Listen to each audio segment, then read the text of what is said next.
살아계신 아버지, 오늘 이 시간 참 하나님의 뜻과 하나님의 섭리 가운데 저희 발걸음을 이곳에 불러모아 주시고 하나님을 영화롭게 할 수 있는 놀라운 특권을 주신 것을 감사합니다. 그리고 오늘 이 시간 다시 한번 주의 음성을 들을 수 있는 놀라운 기회를 주셔서 이 말씀이 우리 심령 고수를 찔러 쪼개는 살아있는 말씀으로 우리에게 다가오게 하시고 참 우리의 삶이 변화됨으로 하나님께 더 큰 영광을 돌리는 그런 생애를 살게 해 주옵소서. 우리의 입술이 그저 말로만 하나님 영광 위에 사는 그런 삶이 아니라 진실로 그렇게 살아갈 수 있게 해 주옵소서. 이 연약한 종을 붙드시고 사용해 주시기를 예수님 이름으로 기도하옵나이다. 아멘. 오늘날 그리스도인들 가운데는 일주일에 168시간을 자기 뜻대로 자기 계획대로 살면서 하나님을 아예 제쳐놓고 사는 사람들이 참 많습니다. 그들은 대부분의 시간을 자기를 위해 살아가죠. 그러다가 주일이 되면 교회에 와서 하나님 영광을 위해서 살겠다고, 하나님 뜻대로 살겠다고, 하나님 영광, 하나님 뜻대로 살지 못한 것에 대해 회개하고 또 새롭게 결단하고 하나님의 말씀을 듣습니다. 그런데 안타깝게도 그들에게 있어 그것이 하나님과의 관계에 전부라는 것입니다. 그리고 저는 주일 저녁이 되면 하나님 일주일 동안 안녕히 계십시오 하고 그 일주일 동안은 그 6일 동안은 아예 하나님을 자신의 삶 속에서 배제해 버립니다. 근데 우리가 이 야곱의 승리를 연구해 보면 야곱 역시 그와 별반 다르지 않는 그런 삶을 살았다는 것을 볼 수 있습니다. 그런데 문제는 야곱이 그렇게 살았기 때문에 그는 130세가 됐을 때 이런 고백을 합니다. 창세기 47장 8절 이하에 보면 험악한 생애를 살았나이다. 그럽니다. 험악한 생애를 살았다.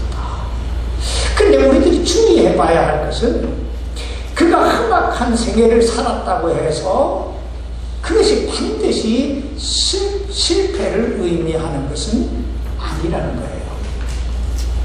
왜냐하면 그럴 때마다 야곱은 한 걸음씩 하나님 앞에 더 가까이 나가는 것을 볼 수가 있습니다. 오늘 우리들이 배워야 될 부분이 바로 이 부분이에요. 오늘 이 야곱을 한번 보세요. 야곱 창세기 본문 46장 1절입니다. 우리가 주일마다 창세기를 강해하니까 계속합니다. 이스라엘이 자기의 모든 소유를 가지고 길을 떠나 부엘세바에 이르러 자기 아버지 이삭의 하나님께 희생을 드리니 그 당시 야곱의 가족들은 장막을 치고 살았기 때문에 이사하기에 대단히 편리했을 것입니다. 게다가 요셉이 저들이 편안하게 여기 이집트로 내려올 수 있도록 뭘 보냈어요? 수레를 보냈잖아요. 그러니까 그저 천막 척척척 접어서 싣기만 하면, 수레에 싣기만 하면 이사하는 거예요. 자, 그렇게 야곱은 자신이 살고 있던 헤브론을 떠나서 그 옛날 자기 할아버지 아브라함 그리고 자기 아버지 이삭이 살던 부엘세바에 이르게 됩니다.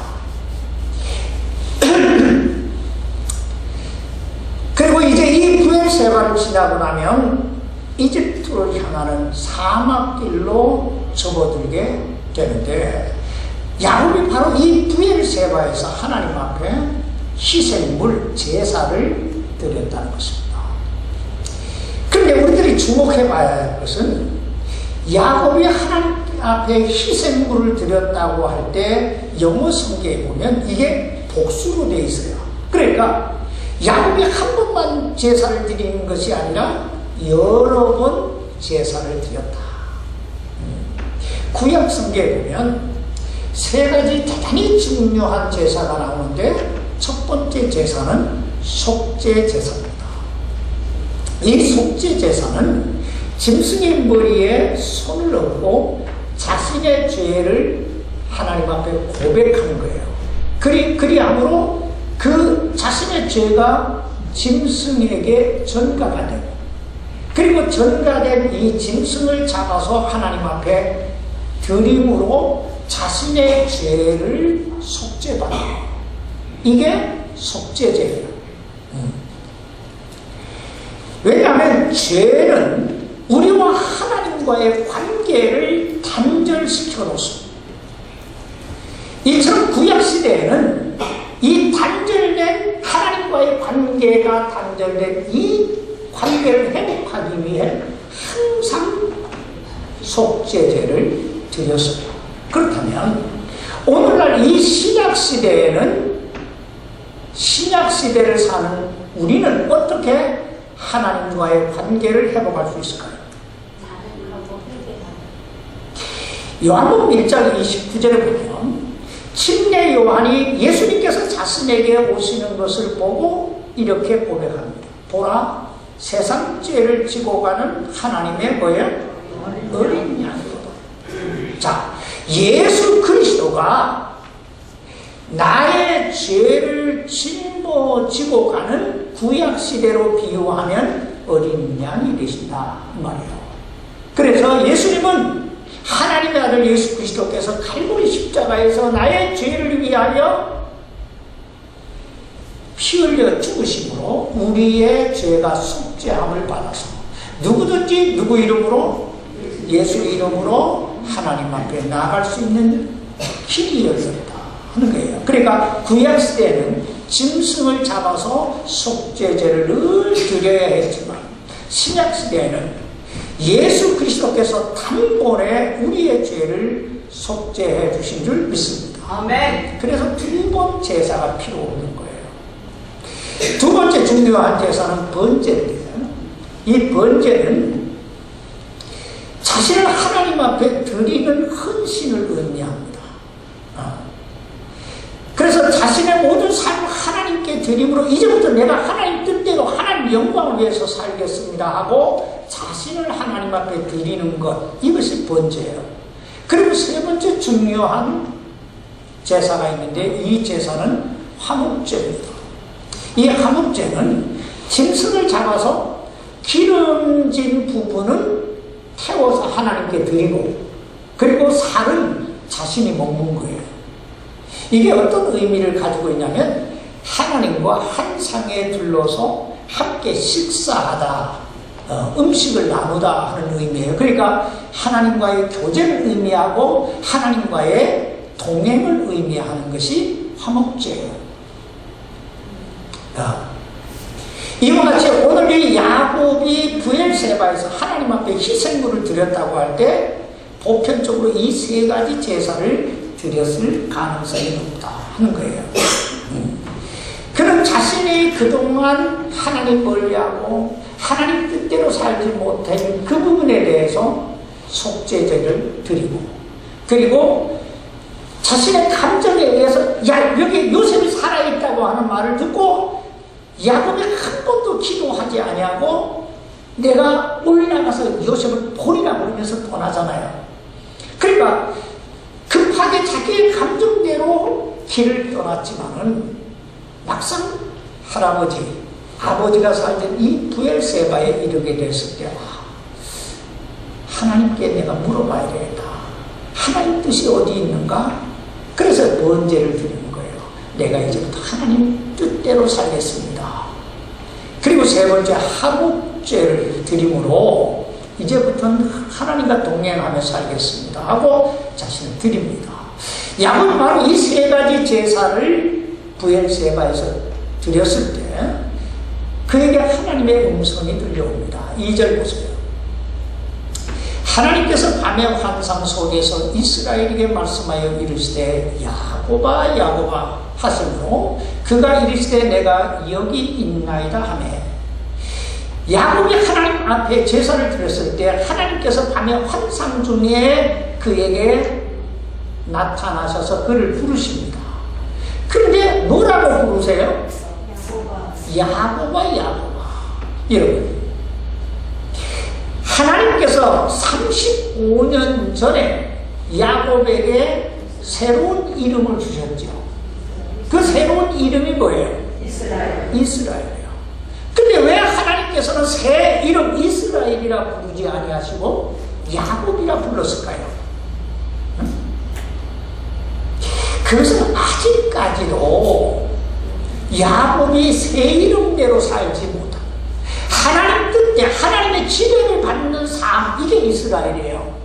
하나님을 의지하면 하나님의 능력이 자신에게 임한다, 이게 이스라엘이라고 하는 뜻이에요. 그런데 야곱은 아직도 그 이름, 새 이름의 뜻대로 살지 못하고 옛 이름 야곱처럼 살아가는 거예요. 사실 우리도 이럴 때가 얼마나 많습니까? 분명히 예수 그리스도를 믿고 구원받고 하나님의 자녀로 거듭났다고 하면서도 하나 많은 순간에 옛 성통대로, 옛 감정대로, 옛 습관대로 그대로 살 때가 얼마나 많아요. 하나님께서 바로 야곱아 야곱아라고 두 번 거듭해서 부르신 것은 다시 한 번 너 자신을 돌아봐라 하는 거야. 우리 늘 자신을 돌아봐야 돼. 성경에 그러잖아요. 우리 늘 자신을 못 봐요. 그리고 이제부터는 야곱처럼 살지 말고 이스라엘처럼 살으라고 하나님이 깨닫게 해주시는 거예요. 그러면서 그에게 말씀하십니다. 3절입니다. 그분께서 이르시되 나는 하나님 곧 내 아버지의 하나님이 이집트로 내려가기를 두려워하지 말라. 이 말씀으로 미뤄볼 때 아마 야곱은 이집트로 내려가는 일에 대해 대단히 두려워했던 것 같아요.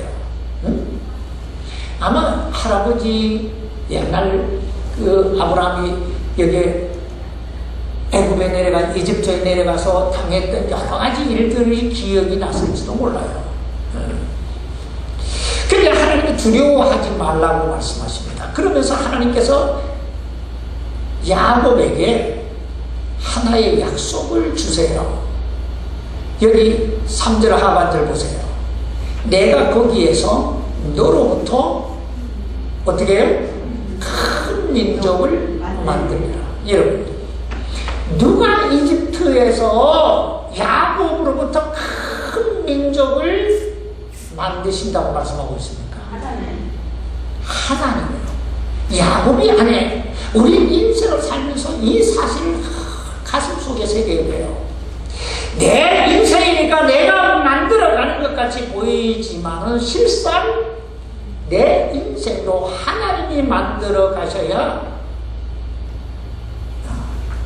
하나님이 만들어 가셔야 됩니다. 아멘. 여러분, 하나님께서 처음 이 약속을 누구에게 주세요? 아브라함에게 주시지요. 하나님께서 갈대아 우르에 살고 있던 아브라함을 부르셔서 내 씨가 하늘의 별같이 바다의 모래같이 셀 수 없게 만드시겠다고 말씀하셨어요.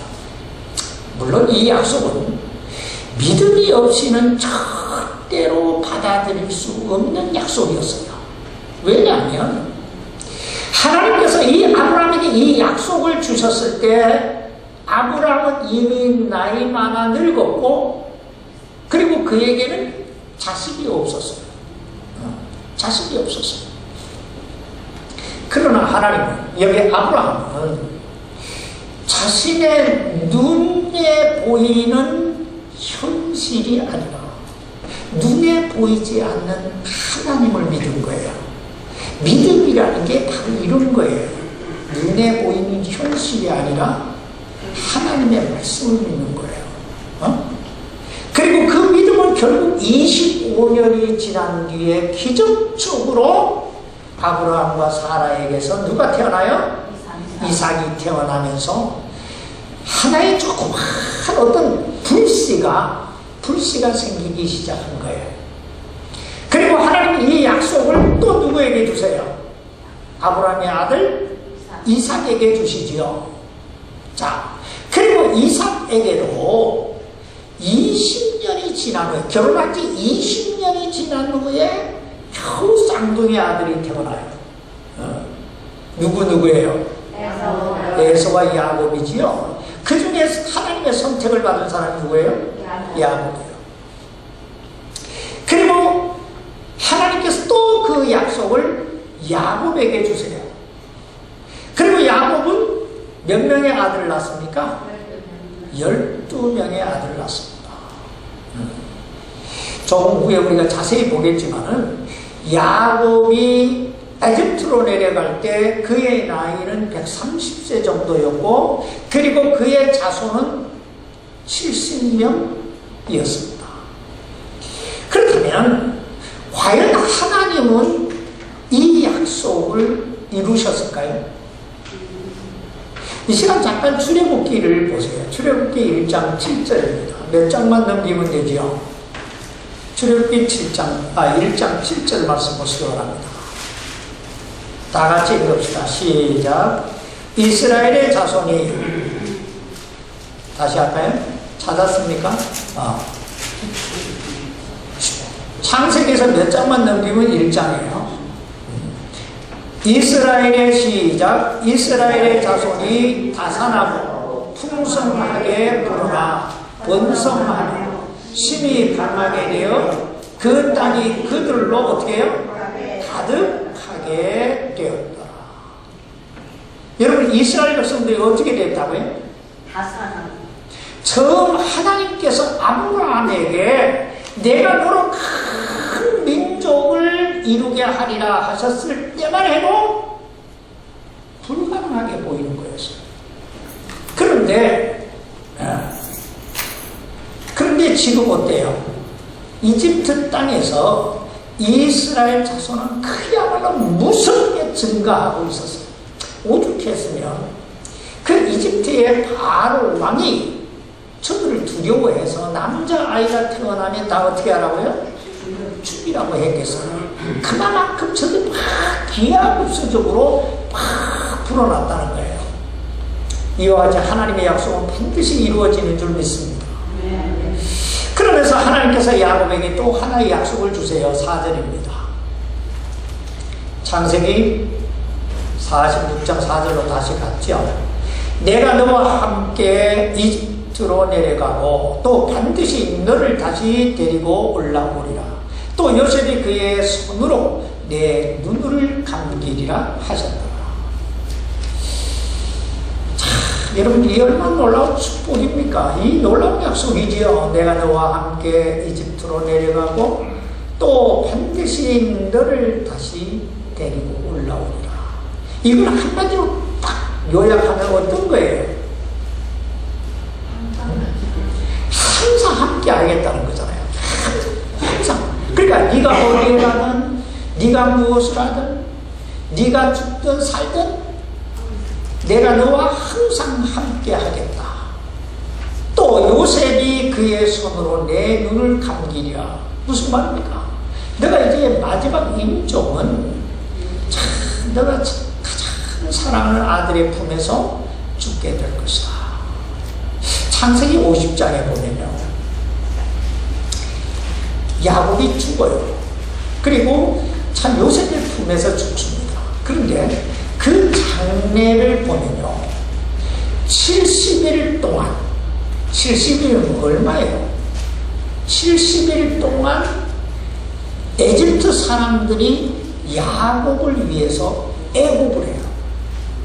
그리고 그 70일이 지난 후에 야곱의 유언대로 요셉은 그를 가나안 땅, 그 할아버지 아브라함이 묻히고 그 아버지 이삭이 묻혔던 그 가나안 땅 마물의 막달라 굴에 그를 안장하는데, 그 안장하는 행위를 보면 파라오의 모든 신하들이, 그리고 장로들이, 호위 병사들이 다 대동하고 올라가요.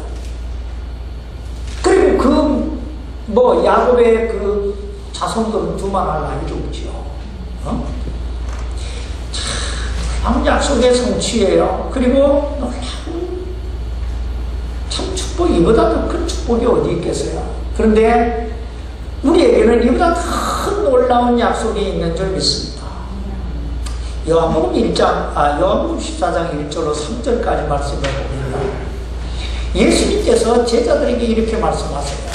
너희는 마음에 근심하지 말라. 하나님을 믿으니 또한 나를 믿으라. 내 아버지 집에 거할 곳이 많도다. 그렇지 않으면 내가 너에게 일렀으리라. 내가 너희를 위하여 처소를 예비하러 가노니 가서 너희를 위해 처소를 예비하면 내가 다시 와서 너희를 나 있는 곳에 있게 하리라. 데려가시겠다는 거예요. 오늘 여러분 이 약속을 믿습니까? 이 하나님의 약속을 믿는 자는 하나님께서 야곱과 함께 하셨던 것 같이 함께 하실 것이고 마지막 날이 됩니다.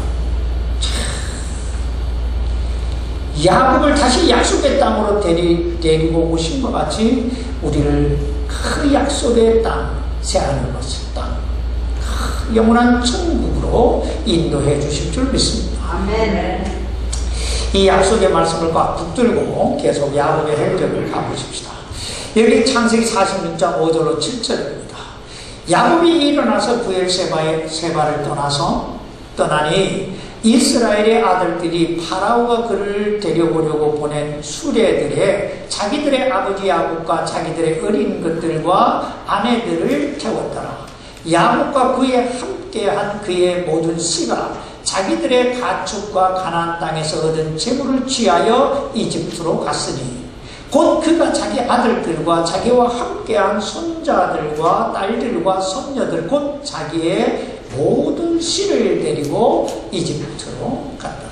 자, 이렇게 야곱은 온 가족을 이끌고 이집트로 내려갑니다. 그리고 8절로 25절에 보면 그 당시 야곱과 함께 이집트로 내려갔던 야곱의 자손들에 대한 이름들이 나오는데 이것은 여러분이 집에 가셔서 읽으시고 생략하고 넘어가겠습니다. 그러나 우리들이 꼭 기억해야 할 것은 야곱에게는 몇 아들이 있었다고요? 12아들이 있었다.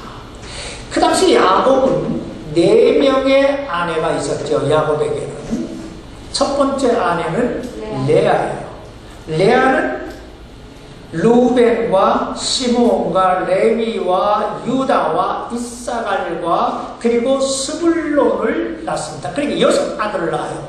그리고 딸 하나를 낳지요. 디나라고 하는 딸 하나를 낳습니다. 그리고 두 번째 부인은 라헬입니다. 이 라헬은 두 아들을 놓지요. 누구예요? 요셉과 베냐민을 낳습니다.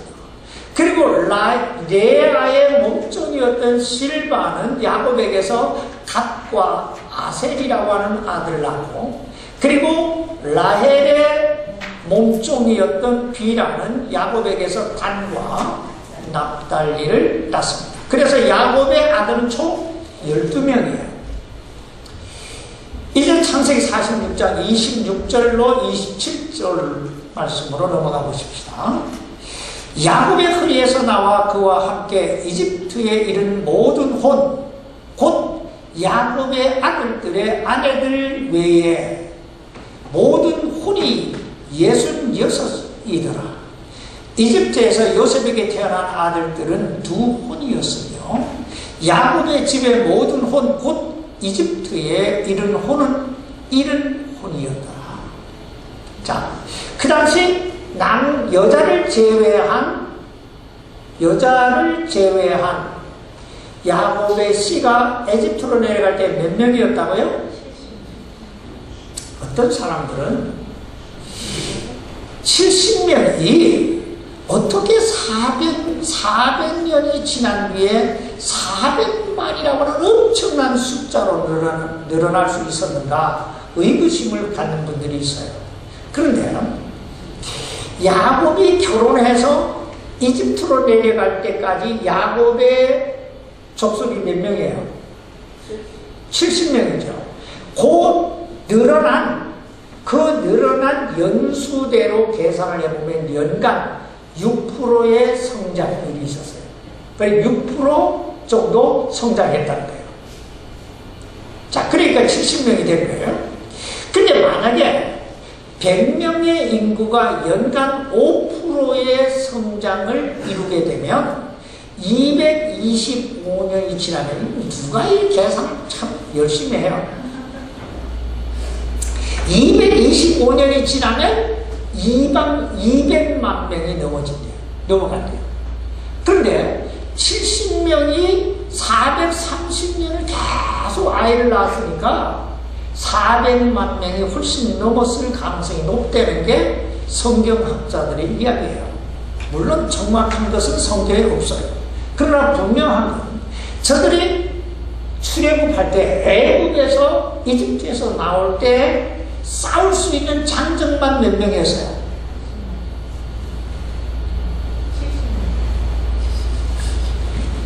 지금 한 마리를 대단히 계속 나와요, 이제. 그러다 이제 어쩌다 답이 나와요. 60만 명이었죠? 60만 명. 하나님의 말씀대로 저들의 처음 시작은 대단히 미약했지만 나중에 힘이 어떻게 해요? 창대하게 된 거예요. 이렇게 이집트에 도착한 야곱은 유다를 요셉에게 보내서 고색 땅에 자신들이 이르게 됐다고 알리라고 합니다. 28절입니다. 그가 자기보다 앞서 유다를 요셉에게 보내어 자기 얼굴을 고센으로 인도하게 하였더라. 그들이 고센 땅에 이르니. 여러분, 왜 야곱의 큰아들 이름이 뭐예요? 몰라도 돼요. 루벤이죠. 자, 그런데 야곱은 왜 첫 번째 아들, 두 번째 아들, 세 번째 아들을 제쳐두고 네 번째 아들이었던 유다를 보냈을까요? 자, 우리 두 가지 측면에서 생각해 볼 수 있어요.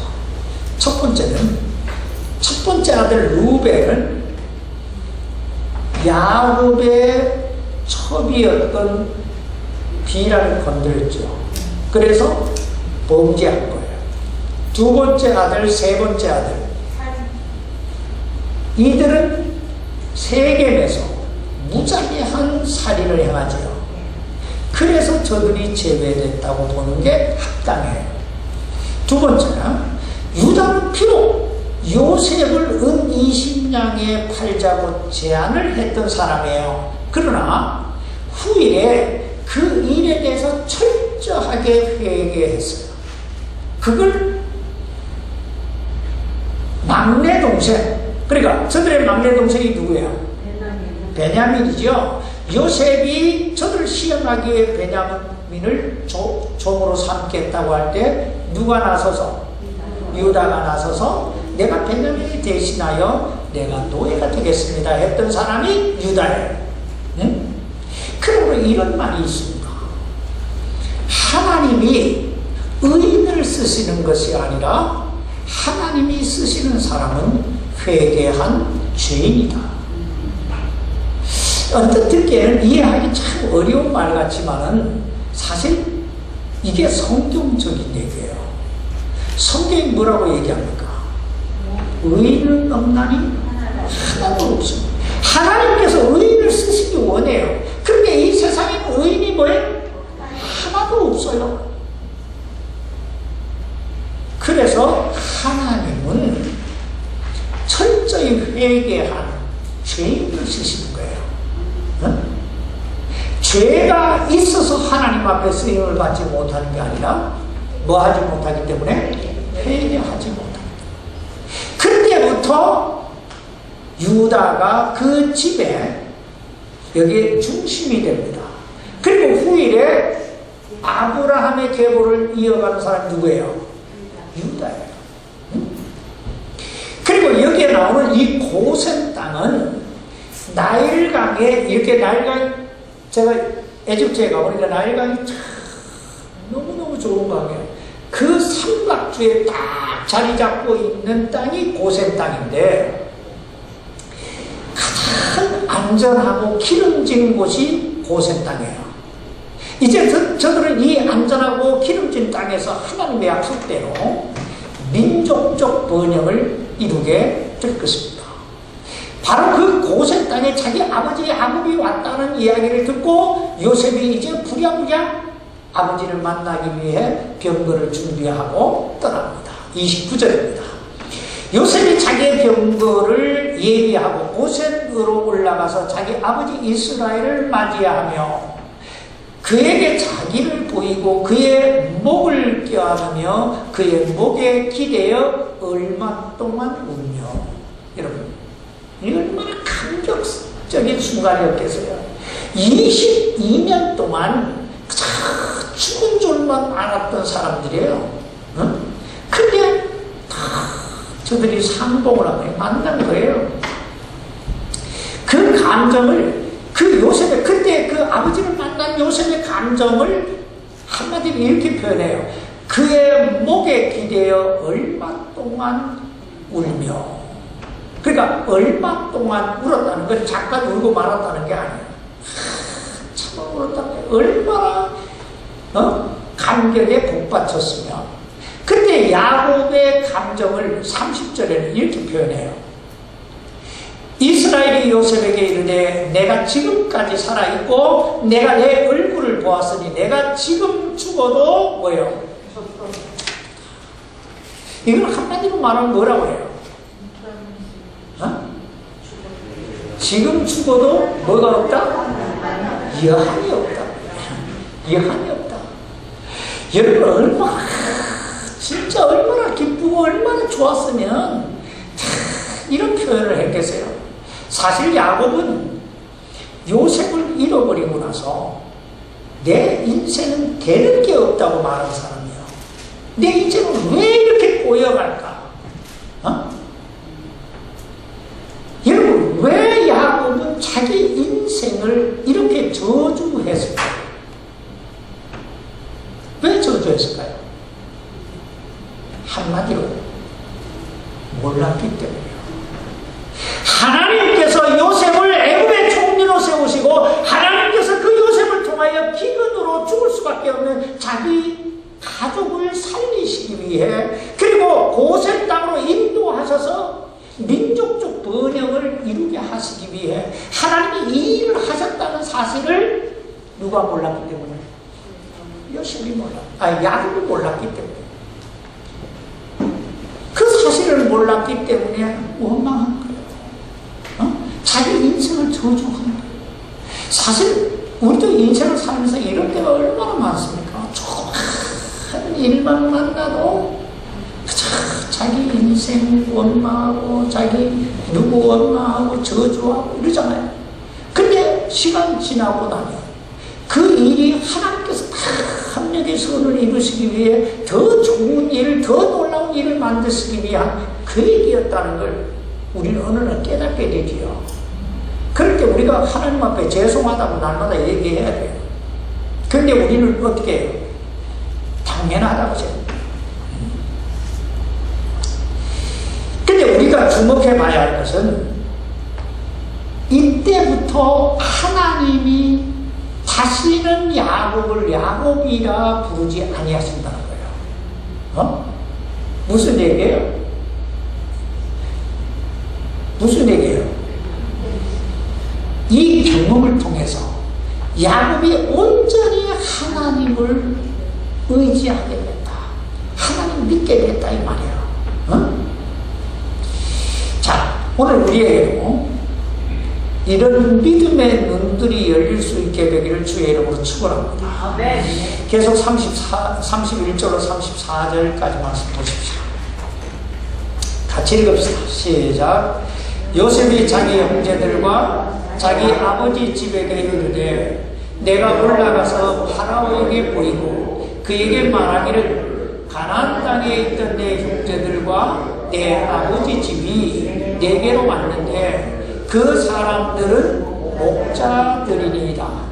그들의 생업이 가축을 먹이는 것이었으므로 그들이 그들의 양떼와 소떼와 그들의 모든 소유를 가지고 왔나이다 하리니 파라오가 당신들을 불러 이르기를 너희 직업이 무엇이냐 하거든 당신들은 고하기를 주의 종들의 생업은 젊어서부터 지금까지 가축을 치는 것이었는데 우리와 또 우리 조상들이 다 그리 하나이다 하소서.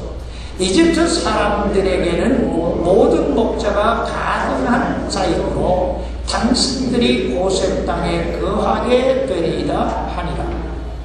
그 당시 에집트 사람들은 목축하는 사람들을 경시하고 멸시하는 그런 경향이 있었어요.